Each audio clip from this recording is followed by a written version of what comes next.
Time will tell. Thanks a lot, Tori. We mentioned newly sworn-in Congresswoman Elise Stefanik, who made history today when she took the oath of office. Kimberly Howard has a look at how Stefanik's service could change the face of politics nationwide.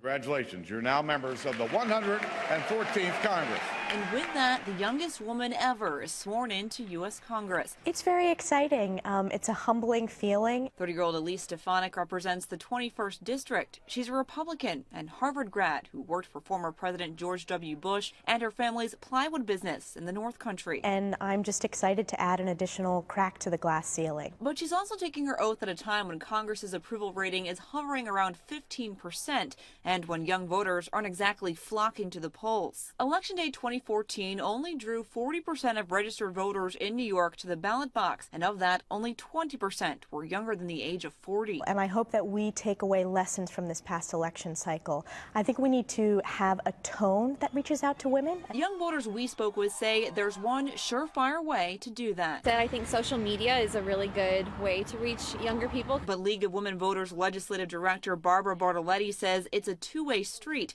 Young people must get involved in politics since so many issues directly affect the younger generation. When you talk about college tuition, debt that they're in, when you talk about property taxes, you talk about health care. Voters say a fresh face like Stefanik's is a good first step toward a more active democracy. I know it's inspiring for me, and I'm slightly older than she is. It makes it brighter for younger women coming up in the world to actually be involved in politics and want to be involved in politics. I think she's a go-getter, and I think we will see her for a very long period of time in the future. Kimberly Howard, CBS 6 News.